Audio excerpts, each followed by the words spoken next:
once you know you want something, you are so well along the way, because there is so much that has happened before it came in the form of a desire into your full conscious awareness. Some years ago, we said to you that when you want something and you believe it, then it is. So there is usually a gap between your first realization that you want something, and that's usually, especially in the beginning, a sort of fleeting awareness. There's usually a gap between that awareness that you want something and that belief that it can be. Because in most cases, you think that if it could easily be, or if it could be, it already would be, because by the time you are aware that you want it, it feels to you like it may not be that easy to get in many cases. Oh, little things that you want and already believe you already have.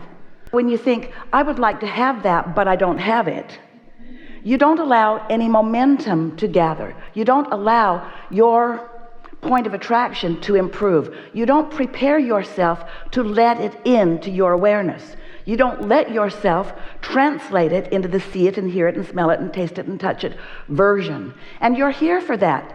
It's so nice when you get in alignment with who you are, and it is wonderful to understand what we are teaching about who you really are. It's such a good thing when you become aware of the way you feel and you are able to direct your thoughts so that you feel better. It's nice to be an extension of the spirit that you really are. It's wonderful to feel good in this life experience.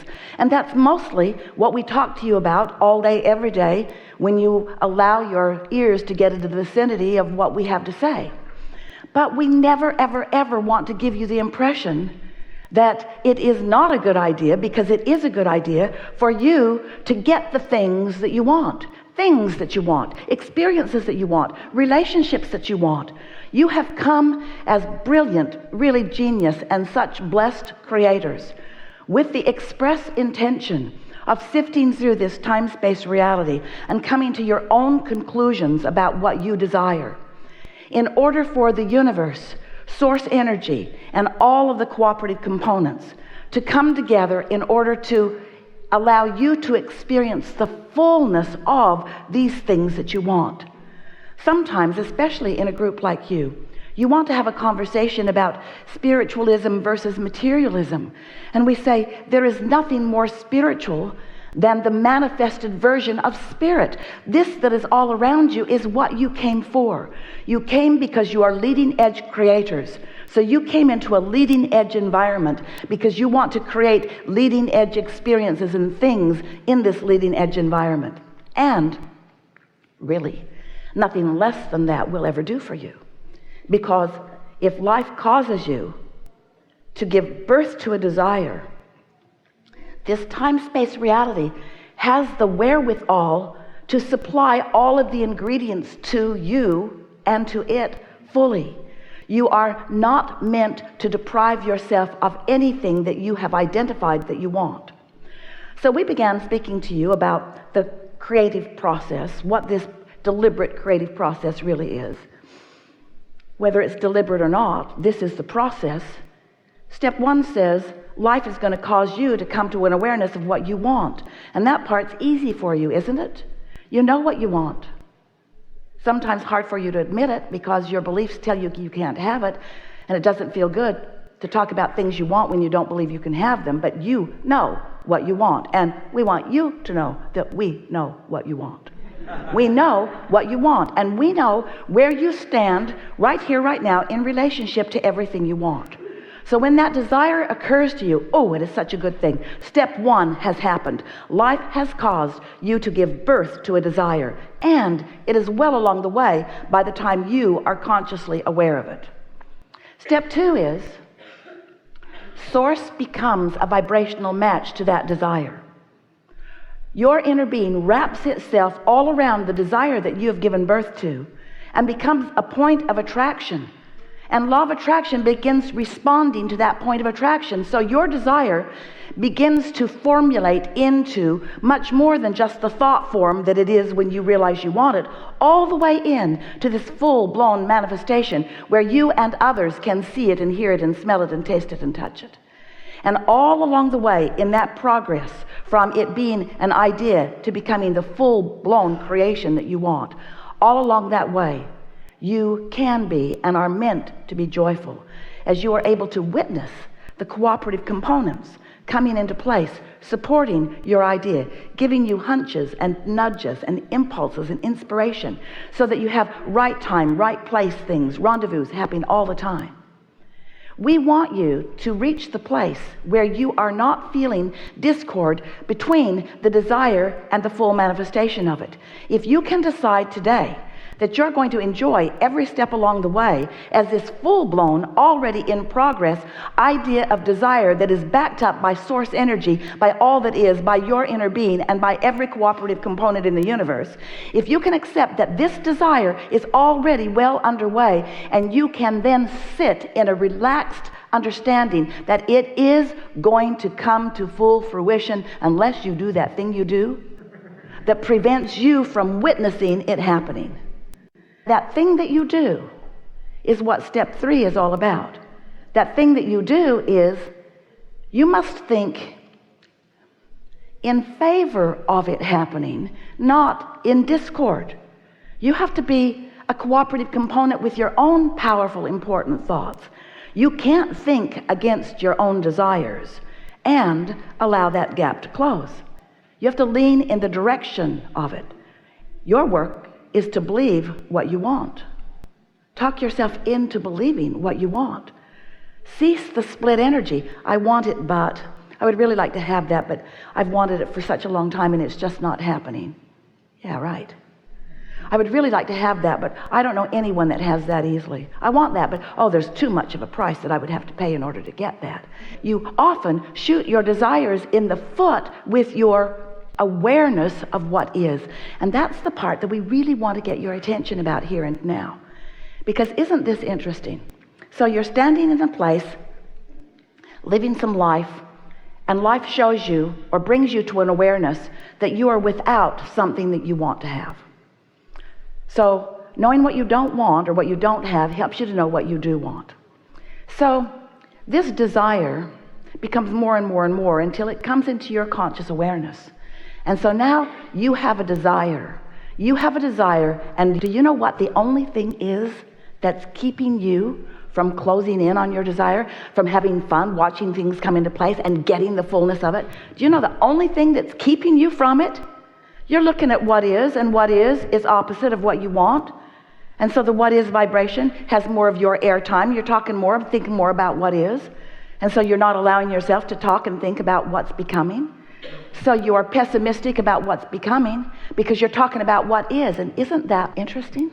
Don't you just find that interesting when you look at it that way, that the only thing that keeps you from moving to where you really want to be is talking about where you are incessantly. You're so interested in where you are. Let me explain to you where I am, you say to anyone who will pause and listen. Let me explain to you where I am. And there's more. I need to tell you how I got here. And I'd like to tell you how long I've been here. And I'd also like to tell you how much I don't like being here. And hey, wait, I'm not the only one here. There are a lot of others here with me. None of us like being here. We all want something different than what we have. And we say, we know you do, but you can't get there that way. You got to let go of what is in order to allow what is becoming to become what is. So now, these words, what is, really tricky business because there are a lot of different perspectives about what is. And what we mean by that is, we're talking about what is already vibrationally actualized. We're talking about what you've been putting into your vibrational reality. We're talking about the desires that you've been launching, even those that you can't articulate. We're talking about the coming together of those ideas and the formation of beautiful desires that you have the ability to become aware of. Now, if you haven't been listening to us for a while, That's just fine. In fact, you're probably better off. Because it will be easier for you to hear what we're saying to you here today. Because we've been talking for years to many of you about how you can close that gap between what you believe and what you desire. But today, we would like you to recognize that that desire, when you think of it, do you know what a fresh desire feels like? One that just hatches? Is a desire that just hatches, how good it feels before you face reality and kill it? And so what we want you to do is figure out how to enjoy the fresh breath of air that that new desire is giving to you, and resist the temptation to face reality just for a little while. Lean in the direction of optimism rather than leaning in the direction of pessimism. Let yourself think thoughts that feel better to you. And so, you were source energy before you came into this physical body. Do you know that? Some of you know that, but many of you don't know that. But many of you want to believe that you were, but we want you to know that you were. You were source energy before you came into this physical body. But not only were you source energy before you came into this physical body, the larger part of you still is source energy while you are here in this physical body. And there is a constant vibrational relationship between what you sometimes call your source or soul. We call it your inner being or your source or your soul. Doesn't matter what we call it. There's a non-physical part of you that is vibrational in nature that is really the dominant part of you. It's the part of you who has become the culmination of all of the desires that your life has carved out for you. Not just this life, but all that you have lived. You stand in this vibrational reality. We started to call it the vortex. We wanted to make it feel real to you. You stand in this vibrational reality as the culmination of all that you have lived. You have prosperity beyond our ability to describe, clarity, wisdom. You are liquid love. You are pure positive energy, and life is meant to be good for you. But then you were born into this physical body, and here you stand in this body, sometimes having pinched yourself off, say it better, sometimes right now pinching yourself off, because everything is happening now. Sometimes you are pinching yourself off from the wholeness that is you. And you know how you know that you're doing that? You feel rotten while you're doing it. That's what pessimism is. That's what anger is. That's what defensiveness is, or frustration. That's what all those emotions that you describe as negative emotions are about. It's an indicator that there's a part of you that feels so good about whatever it is that you're focused upon. But when you feel negative emotion, it means you are focused in abject resistance or difference or opposition to the way the source within you feels and what the source within you knows about that. So now we've talked to you about vibration, and we know if we were sitting in your physical shoes, we might not be so eager to hear about vibration, because you really don't need to know so much about vibration. Vibration is something that you can't see. It's something that you can sense. You're translating vibration all the time. That's why you can smell. That's why you taste. You're translating vibration. It's why you see and hear. It's what your fingertips are all about. You are translating vibration. And your solar plexus translate vibration into your emotions. And your emotions let you know. They are for one purpose and one purpose only. They are to let you know whether in this moment when you are feeling this emotion, whether you are allowing yourself to be an extension of who you really are, so you are flowing with who you really are, or whether you've pinched yourself off from that and you are temporarily, sort of by your own choice, usually not meaning to do it, but by default, by your own choice, holding yourself out raw and ragged, not connected in the way that you could be to this replenishing, revitalizing, always being offered to you source energy. So, step 1, you ask. Step 2, source answer. Step 3, you find a way to be a vibrational match to what you're asking for. You talk about it in ways that help you believe it. And then step 4 is simply mastery of that. Step 4 is getting so good at caring about the way you feel that in the early subtle stages of negative emotion, you change the thought when it's possible. You don't wait until it's a big boulder rolling down a mountain and then be at the bottom and try to, wait, I want you to stop. It won't stop then. It will run you over. And then step 5. Step 5 is our favorite step. Step 5 is you no longer being mad at yourself when you're back in step 1. because step one is the sifting and the sorting and the giving the birth to the beginning of all desires. It's such a perfect system. You knew it when you came, and many of you are understanding it now. Life is supposed to feel really good to you.